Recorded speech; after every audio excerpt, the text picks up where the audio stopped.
Today we're joined by Rob Nioa, Global CEO of the Nioa Group, Australia's largest privately owned supplier of weapons and munitions, operating across Australia, New Zealand, the US and the UK. You'll get a clear picture of what sovereign capability actually means in practice. We trace the path from humble origins to global scale and get into what's shaping the next decade. Guided weapons, manufacturing, propulsion, counter-drone systems, and the shift towards mass, lower-cost munitions. Rob also gives a blunt take on why defence innovation has to be customer-led. Let's dive in. Welcome to the briefing room. Whether you're in defence, investing into the future, or simply curious about how great ideas become reality, this is your mission briefing. Let's get started. So welcome back to the briefing room. It is my pleasure to introduce you to Rob Nioa, our guest today. Rob, I'm not going to do the introduction in terms of who you are and what you do. I'm going to leave that up to you to explain to me what your role is and tell me a little bit about the company. Yeah, sure. Thanks very much, Peter. I'm the global CEO of the Nioa Group. The group is really spread out into 4 different operating business units, and we operate across Australia, New Zealand, US and the UK, and we're Australia's largest privately owned supplier of weapons and munitions. In Australia, our primary business unit around weapons and munitions delivery to the ADF is focused on a couple of different areas. We operate half of the Australian government ammunition factory down in Benalla, Victoria, and at that plant, we were brought in some years ago to try and revitalise that plant and rejuvenate manufacturing there and make capability more relevant to the ADF. Yes. There we do medium calibre ammunition production, some work around 120mm tank ammunition production for the Abrams tank. And we have the country's primary energetics production capability, so for very sensitive energetics, test labs, pyrotechnic labs and so on. About 100 acres of production area and buildings. And we're looking to try and add significantly more capability there in the near term. Sounds big. Yeah. So it's a really important strategic asset for the company, but for the nation as well. In our Brisbane facility, we've got a weapons logistics centre. So we do import, supply, through life support, sustainment, and testing of weapon systems for the ADF. Yep. And we've got long-term sustainment contracts there. That's based out of Brisbane. That's your facility out near the airport? Correct. Yep. We also manage several prime contracts for munitions supply. One's called the Major Munitions Contract, which has about 70 different natures of munitions coming in, ranging from small cal ammunition right up to 120mm tank, medium cal cannon ammunition, and also we have a separate contract, very similar, but to deliver the Australian Army's future family of artillery ammunition. Right. So that's the sort of snapshot of the main Australian business unit. We also have in Australia a company called the Australian Missile Corporation, and that's an above-the-line advisor to the Australian government for establishing guided weapons production in Australia. So How long has that one been around for? We've had that going now since about 3 governments ago. They went out to look to establish guided weapons production, and so we formed that as a collaborative platform or collaboration platform, and we had about 350 organisations join us from around the world and around Australia to support the establishment of guided weapons production in Australia. Yeah, right. So that business is hard firewalled, as you might expect from our delivery business. We also established a joint venture company with Primatal, who's a very large, successful European defence prime, and we built a greenfield 155mm artillery shell forging factory in Maryborough, Queensland, and that's my hometown, so I was very, very happy about that. So that business is operating, a fantastic business, great team of very clever Australian people doing wonderful things. As we move out of Australia over to the US, we acquired a company called Barrett Firearms. Barrett's based in Tennessee, just south of Nashville. We do all of the sniper rifles for the US military out of there, and we'll probably chit-chat about some of the future technologies we're looking to bring into that capability. We also have a tenancy in Picatinny Arsenal in New Jersey. That's the US Army base that looks after the non-guided munitions base for the US military. And we're one of only 5 companies inside the wire there. So looking at getting access to US government technology, responding to the requirements of the US government.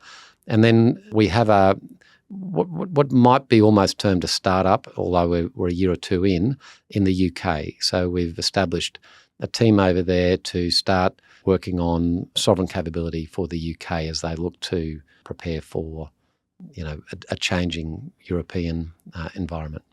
There is definitely there's a large spread of focus there. I want to go back to the beginning. It didn't start this way. And did you want to tell us the story or paint the picture? I know you have shared it a lot on many different podcasts. In terms of the founding story, this is a family business. You are, 52, 53 years into the business here, and now you are leading it, but it started with your father. So what did it look like back then? Well, it started, you'd have to say, with mum and dad. Okay. So back in the 60s, 1966 was the actual first trading business mum and dad had. And so they had 40 acres of land, grew small crops and would harvest them on the weekend. And dad was a furniture removalist during the day, and he would drop mum off on the side of the road at Tyro, which is near Maryborough, to sell the produce from a trailer on the side of the road. And then they would buy produce from other local farmers. And so for about almost 4 to 5 years, that became our first business premises. And it was a trailer for a year. And then after that, Dad built a very rudimentary lean-to. Yep.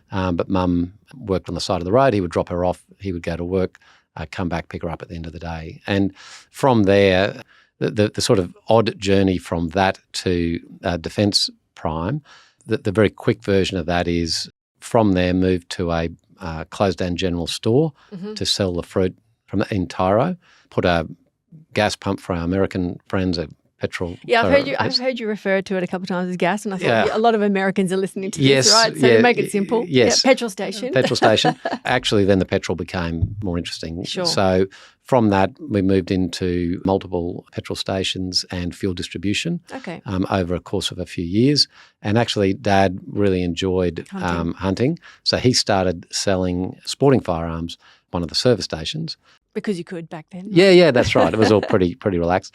So he got an interest and a passion in that, and that led ultimately to exiting that industry and entering the Was firearms it true? ammunition. I heard a story that it was that he got frustrated with some supply. And the equipment, he was going on a hunting trip. He got frustrated with the guy who was meant to supply him with the goods, couldn't get it, and thought, this is crazy, we need to supply our own. Yeah. So he was very entrepreneurial, very practical. He went to go on if you're in a 7-day-a-week business and you got a weekend off, that's like gold. Yeah. And so you need to plan. Yeah, he'd told the local retailer he was going on this date, he needed ammunition by this date. When he went to pick it up on the way out of town, the guy didn't have it, so he's the only guy that turns up to the hunt with his mates with no ammo. You don't want to be that guy. No, everyone complained about it all weekend. Yeah, of course, this guy's useless. And Dad said, well, if he's so useless, I'll set up a competition to him on Monday morning, which he did. Went back, and started a business based on market opportunity. Well, there you go. There is no greater validation than that. And obviously it has taken its own form. And here we are 50 plus years down the road. Work in a very different industry, and in terms of, I know that from what you're selling, multiple brands, it is still very much in the hunting and recreational space, but more in terms of the defence space now. Yeah, with the larger contracts. Yeah, so predominantly, 80% of our revenue is now Department of Defence revenue. Yeah, okay. Across the globe. So we still there's a lot of synergies with the same license, same storage, same logistics. For ammunition, whether if it's small arms ammunition, whether it's going to law enforcement, military, or for licensed outlets. So that's, there's a lot of commonality there, and logistics, freight savings and things. So that hasn't changed. We still support the licensed market, but 80% of the revenue across the group is actually Department of Defence revenue, either in Australia, the US, or from the US we export to 73 different US government, State Department approved nations around the world. How did the Americans feel about selling their company to an Australian-owned organisation? And because normally it happens the other way around. It's very rare for it to be in reverse. Yeah. Have you had any negative feedback from or opinions around that? So we've been very, very welcomed by the US military customer. We've had no hesitations at all. And there's a very long, well-worn path of the Australian Department of Defence and government working with the US government and US Department of Defense. So we've got a very mature customer at that end. Yep. And to that extent, it was really just, welcomed by open arms. On the, civilian side, Americans are very parochial and proud of their country. There was a couple of keyboard, Yes. warriors that questioned things, but we also expected that, and we knew we had to earn their respect. And I feel that we've done that. We've invested in the company. We've expanded production in the country, and we're looking to advance American jobs, American investment. I think that was one of the biggest concerns in the podcast I was listening to in particular. It was around, are you going to keep the manufacturing here? Yeah. Are you going to keep developing the capability of our people and staff and employees, which I think anybody, if they're going through any sort of an acquisition, these are the questions that they're going to ask anyway. Yeah. But when we're dealing in this industry and sector, it's Yes. probably a bit more sensitive than normal. So interestingly, America's a very, very mature industrial nation. Very. So every company and country in the world of any relevance, it has operations in America. So they're very, very used to international companies. But the key thing is to demonstrate that you're going to continue to invest and create American jobs. American, you're investing in infrastructure and people and a long-term vision. And that was always our plan. And we are looking to, we've certainly been doing that pretty high rate at the moment, and we're looking to supercharge that as well. Yeah. And how do you spend your time personally across all of these brands, different focuses? I know it would be largely political, and you're going to have to go up and be the voice in the face and handle a lot of the media-facing things. How do you actually spend your physical time between this, and you have a family as well? Yes. So, as far as breaking up the priorities, I'm typically wanting to run to opportunity or problems. Okay. As opposed to daily administration or burying myself in the daily administration of the business. So I've got an excellent team. I really focus on employing exceptional subject matter experts in their particular area. And so if I've gone and employed really good, competent, capable people, it's unlikely I'm going to add a whole lot of value to their daily grind. Yes, because they're their experts. Yeah. And that's why they're there. So I try and gather those people. So then I'll focus where opportunity is largely, hopefully, rather than the problems. And sometimes that's going to be in Australia, sometimes it's going to be in the US, sometimes in the UK at the moment. And New Zealand's pretty easy to get there and back. But Canberra does tend to focus some time from where I can add value and try and help the team achieve certain outcomes there, and I enjoy going to Canberra, and so there's a fair bit of time in Canberra. And the US, when we're over there, the New Jersey office at Piccatinny's important. I was just there last week. Yep. Sometime in Washington. And in terms of innovation, are you looking towards what externals? I know you have a large team, like you mentioned, very capable people internally. Do you also look externally for who's doing what, who is coming up with some new innovative ideas that you may not have considered, or do you believe that you're doing everything you can internally to ensure you're sort of at the front end of the innovation curve? Yeah, so I'd say we tend to take a customer-focused view on what innovation is needed, because innovation for innovation's sake in the defence world is not a guarantee for success. So just having the best of something is sometimes not always the best business decision. So I'll tend to take a lead from the customer. So if we think about the US Department of War now, they are crystal clear in their priorities. Yes. And there is technology leading areas that they're focused on. And so we match our core area of expertise is weapons and munitions. We then listen for what their requirements are there and focus on that. And the key things there would, at the moment, that are relevant to us are two very prominent streams.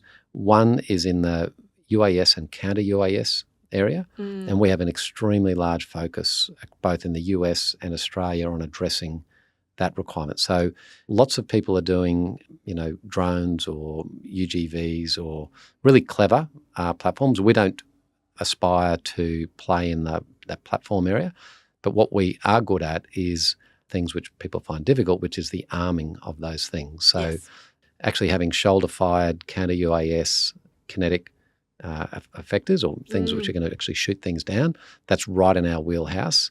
and also high explosive warheads, safe and arm devices, very complex items to manufacture for arming drones and unmanned ground vehicles and so on. So we've got a very, very big technology focus in that, and we'll be looking to deploy capital in that area to be responsive to the customers' want. And on the other area of one of the highest priorities for the US Department of War, which is also a priority for Australia and the UK, is guided weapon production. And within that, we're not going to develop, for example, a new Seeker or a new thing to go on the F-35 Joint Strike Fighter. But what we can do is supplement the industrial base around things like rocket motor production. Mm-hmm. Now, Australia, so we listen to our customer. Australia has identified that in their Defence Industrial Development Strategy. The US has said we've got 12 priority munitions. We partnered with a company called L3 Aerojet, or L3 Harris Aerojet, and they make 8 of the 12 priority propulsion systems. So that would cover Standard Missile 2, 3 and 6, Patriot rocket motors, THAAD, Tomahawk. Also, for Australian people are familiar with Nolka, which is a decoy system which we have here, GMLRS and Stinger and Javelin.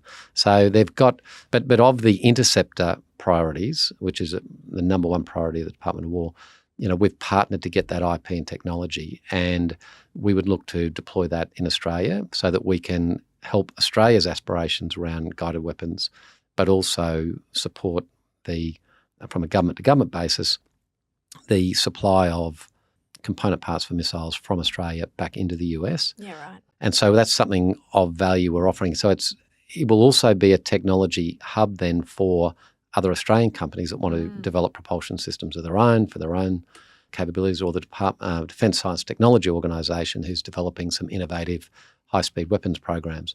And so those two areas of focus for us open up massive technology paths. But if you sort of go back to your original question, it's not us necessarily. It's not you doing the innovation, it's partnering with and working with those who do, yeah. Yeah, and being responsive to the US Department of War can't take an Australian orphan rocket motor and put it on anything. So use that as the base, answer the customer's need, and then innovate from there.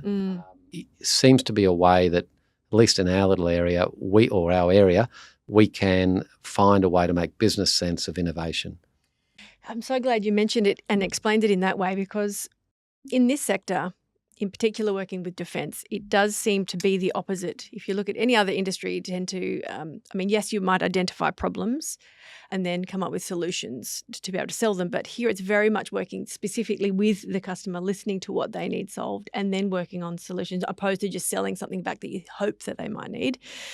Now, you are in a very different position now, 50 years into the journey. How long has it been you've actually been working with defence? How many do you think? So 1997, we did our first presentation of a technology which 19 years later led to our first prime contract. But as far as... This is it. This is where I want to go. Is it because now working with, the Department of Defence, right, is different. It's you have a level of trust, been working for years. Yeah. You are proven time and time again to be capable to do this and partner with whoever else and now be the conduit and pathway in. Mm-hmm. Back when you pitched for the first time, what did that look like?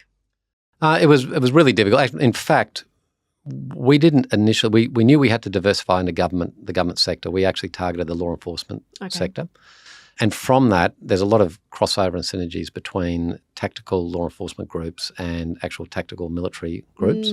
So we ended up finding ourselves in a world where it was essentially same product, different application. Different application, but it got us into the defence sector. So we didn't initially target, but we started there, and then it became obviously apparent that this was a really important, critical growth strategy. So look, starting there was one thing. It was a hard slog, and I would say you could not possibly have started with just a defence focus without another revenue stream. Yes. So, and actually, defence liked that as well, because if you were a startup company, you can't prove your capability just with the defence, if you come up with something new, you have to prove you've done it and sold it in industry for a while before to prove out your capability. Yeah. And if you're trying to start something up in defence, they're not going to contract with you on the very first day. So you need to have an alternate revenue stream. Maintaining that ongoing alternate revenue stream is actually good from a defence perspective, at least in Australia, because you're not 100% reliant on them to cover your G&A, your overhead. So what was the first thing that you actually got a contract? So our first prime contract was the Mark 47 automatic grenade launcher. And that was for the law enforcement? Was it No, sorry. So the actual first product we sold was actually stun grenades and 40 millimetre low velocity ammunition. So, in fact, But it was here in Australia. It was here in Australia, and the company we started with was a company called Nico Pyrotechnic, which is now a subsidiary, and quickly thereafter became a subsidiary of Rheinmetall. Oh, and so we've had an ongoing partnership with Rheinmetall now for just this is our 30th year. That's a long in partnership. Yeah, and in the world of the sort of cutthroat world of big defence primes and multinational companies and that journey over 3 decades, you would think that there's every opportunity for that to have failed. Yes. We've actually grown that partnership with them and strengthened it over that time. And we've grown and they've grown in Australia as a result. And you've each got your own sectors. Correct, yeah. Which is fantastic. So it went from there to obviously larger contracts. Yes. And then developed more into the defence sector. Yes, and we quite quickly changed our focus to defence, albeit we're the largest supplier to the law enforcement community as far as now weapons and munitions area in Australia, and that's obviously still a very critical part. We think that's an important thing for the nation as well. And so back then, where were you manufacturing? So we weren't manufacturing at that point. Okay. We were doing import, wholesale, logistics, maintenance, built maintenance facilities and things. So that was in Brisbane as well. So we invested in infrastructure to do that, the program management, testing and maintenance of weapon systems back, not long after in fact, around that 1997 to 98 period of time is when we started to invest in facilities for that. Yeah, right. And what was the next big sort of growth phase? If that's the 90s, what did the 2000s start to look like and how did the company start to evolve? Yeah. So what changed, or a big next step, was when we got our first prime contract. And there's a big difference between being an SME providing some, purchase order by purchase order items. But actually getting our first prime contract was a real challenge. And we had to invest extremely heavily in business systems, engineering, program management, legal, compliance, all of these things which we... Did you have to develop those after you got the contract, or did you know what was coming beforehand? No, we forward invested during a tender process, a multi-year tender process which failed. Actually, we lost the tender the first time. Right. And we would have been over $1 million back in the 90s invested in that, because by the time you've got to employ program managers, legal and all of those things. You've got to gear up as if you're going to get it. Yeah. So just the legal review, I remember, was over $400,000 investment in external lawyers to get us to a compliant tender response. And we also had multiple OEMs that we had to bring in and negotiate with. So we'd lassoed Raytheon and General Dynamics at the time into that bid and brought systems together, so systems engineering, all sorts of quite complex things. And so that was a big investment. Ultimately, the tender failed. And then we had to sit for a year or two while Defence recalibrated and then decided to actually reissue another tender. They never got under contract on that previous. So it wasn't that you lost it to someone else, they just never... Well, we lost it to someone else that they then couldn't get into contract. Right. Once Defence got under the hood for whatever reason, which I'm not privy to, nonetheless, but they came back to us and then we had to do it all again. Okay. So another investment against then another, at that stage, bigger multinationals competing against us, and then we finally won. Yes. But so once again, the importance of having a dual revenue stream whilst you're trying to establish, and to be honest, we probably took longer to grow than maybe there's people that are much more clever and fast at doing things, but that was that 19-year journey to get that prime contract. Obviously, I mean, was your father leading the company at that point in time? Was he still? He was still with. He passed away 20. I'm thinking maybe 23 odd years ago. Yeah, and so he missed that. Like when we got our first prime contract, he was no longer with us. Right. But I always led the government side of Right. our business. So you're heavily involved in that yeah, process. so I started and always ran that side of the business. Yeah, right. And was that always going to be? Obviously, he started from very humble beginnings, and he was still around when you saw the direction that this was going to be going in. Was he happy with where the company was going to? Yeah, I mean, he was excited by it. He didn't like process and didn't like things, so he's happy if I For you to wanted took to. over Yeah, and if did I that? if I wanted to run doing that. So there never was any sort of discussion around, I really think we should be going this way. No, I think we should go this way. He was open to what you were suggesting in terms of, I think we should be going down this route here. Yeah, so we mutually. It was out of necessity. We decided to diversify, and we wanted to stick with our core competency of weapons and munitions, and so that really only gave you adjacent markets to look at. So law enforcement and military are the two adjacent markets. We had to get big or get out was actually the plan in the mid-90s, and so we decided we're committed to the industry. We'll get bigger, and we'll just keep rolling everything in. We had a good business, we'll grow it, but we had to grow in those sort of adjacent markets. So you would have had to learn yourself a whole lot of new skill sets along the way here. Yep. Surround yourself with really good, smart people, like you mentioned. Yes. A lot of large organisations move or set up in other countries for talent. How did you find getting the right people and keeping the company headquartered here in Australia? Yeah, we've never really had difficulty getting good people. Okay.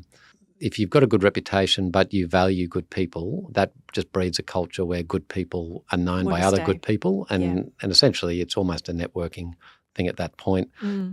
It's a small community in Australia. In fact, the weapons and munitions market globally is a very small community. There's a lot of trust. People know each other, and they've always, if they didn't know you personally, they'd know someone that would know you. Yes. So if we wanted to talk to someone in Switzerland or Sweden or America, and we're in the industry, they would pick up the phone to someone that they know that we know, and then do personal reference. We've never found it particularly difficult to get good quality people. Yeah.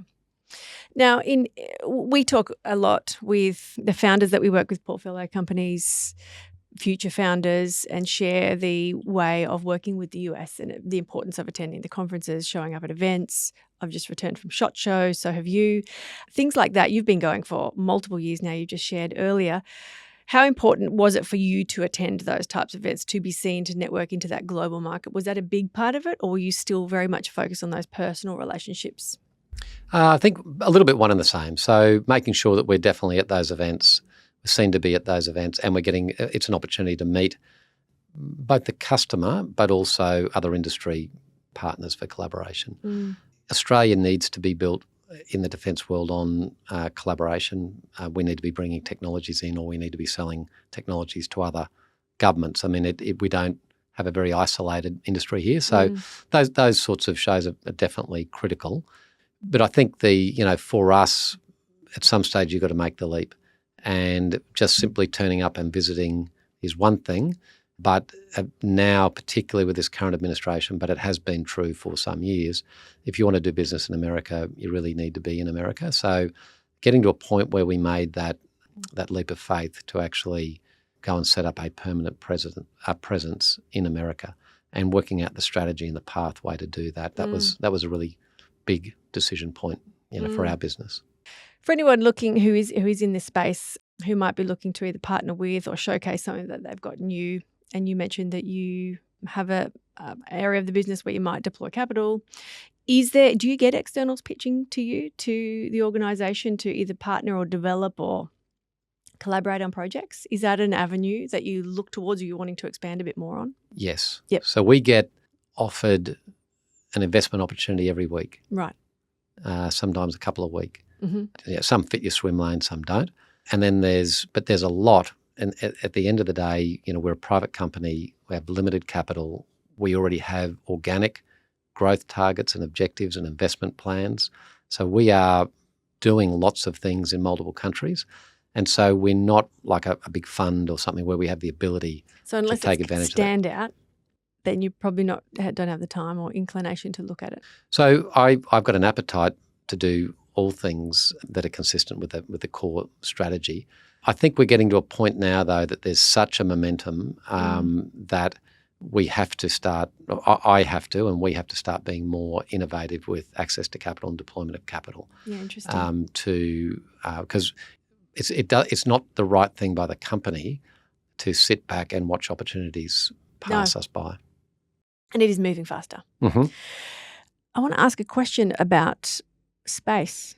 Mm-hmm. Do you have any sort of a space strategy or looking towards how in the future we may need to use either weaponry or increase our defence capability in space? And does your organisation have any focus there? So our only area of potential crossover as far as physical products would be in the rocket motor area. So there's some adjacencies. They're not there's not an absolute crossover, but there is definite adjacency between rocket motor, large-scale rocket motor production and the space industry, and certainly skill sets.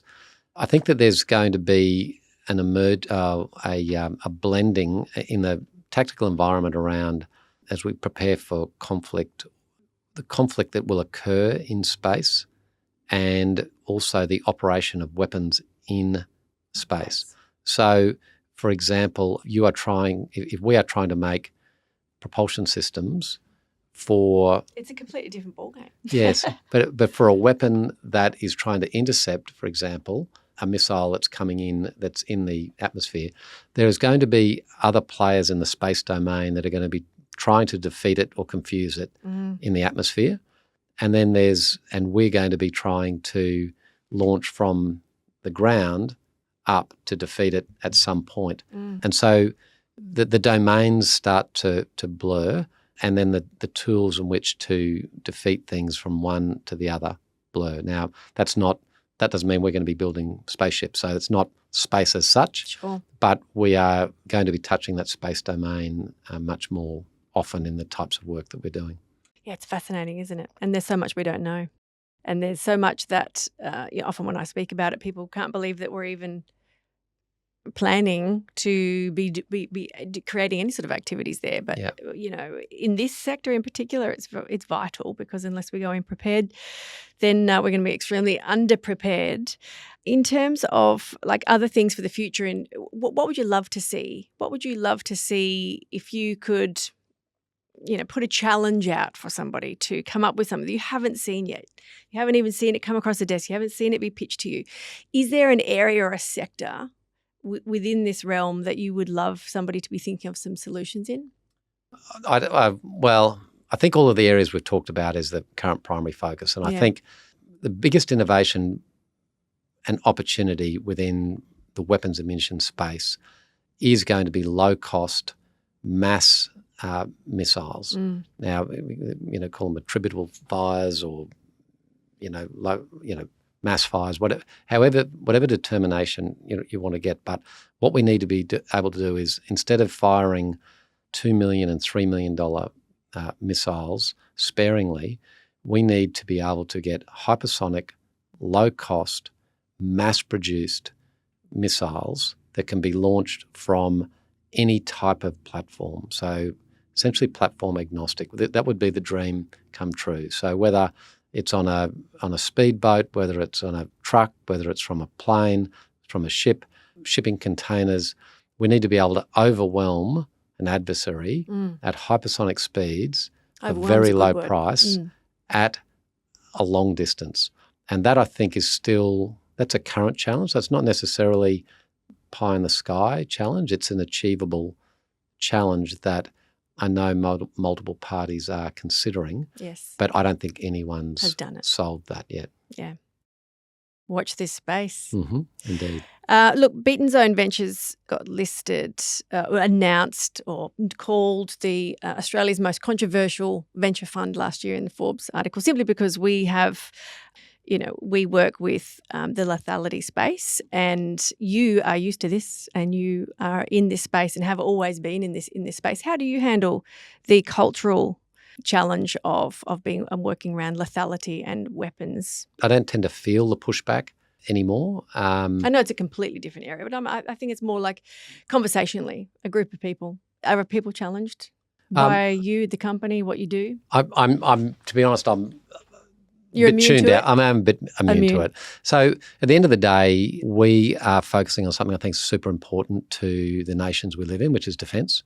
And defence essentially has a kinetic element to it. And so I think to say that you're really excited about building the plane that flies a bomb to somewhere, but you're not worried about the technology which ensures that it only hits its target and Yes, is safe to everyone else. exactly. I think to say that you differentiate, I think is just an uninformed view.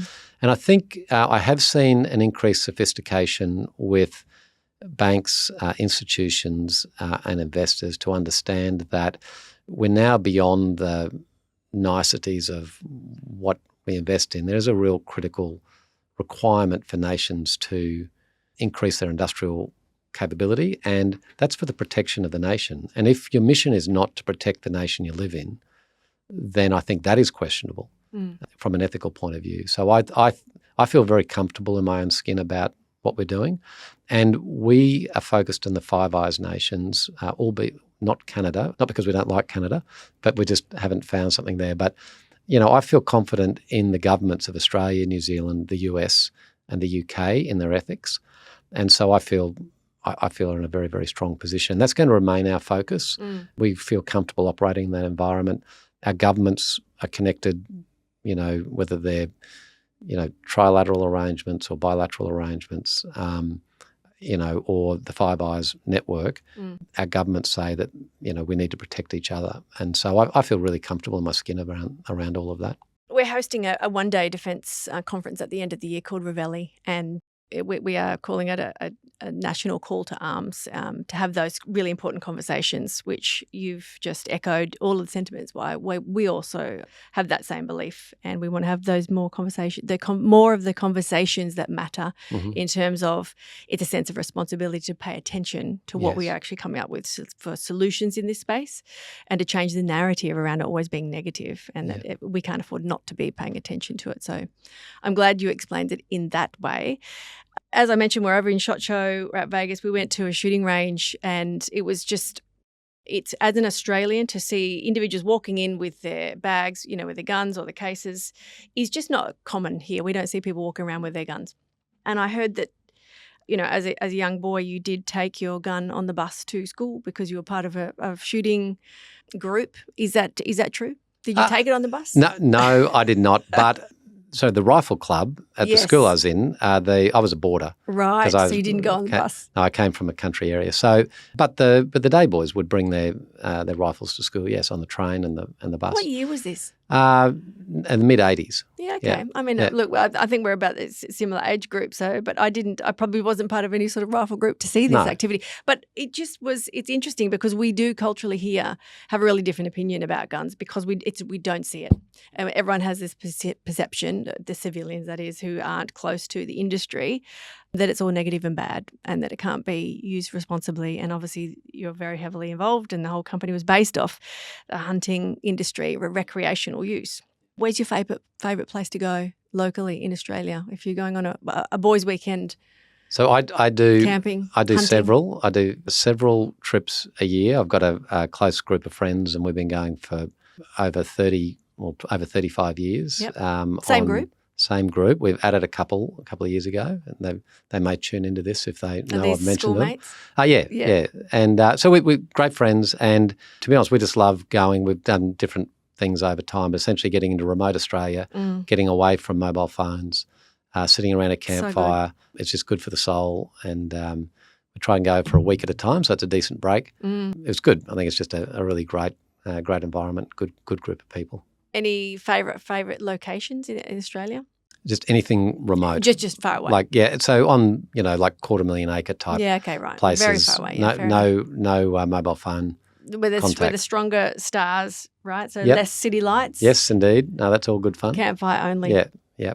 Is there a place in the world that you haven't been yet that you want to be? You want to go to, travel to? No, I'm pretty well travelled. Well, not only well travelled, but I enjoy when you're travelling for work all the time. Yes. Aspiration for travel is not, aspiration for being at home is great. Is the one place that you want to be. Yeah. So that's it's almost in reverse. It's the aspiration is travel or less travel, stay at home. Yeah. Right.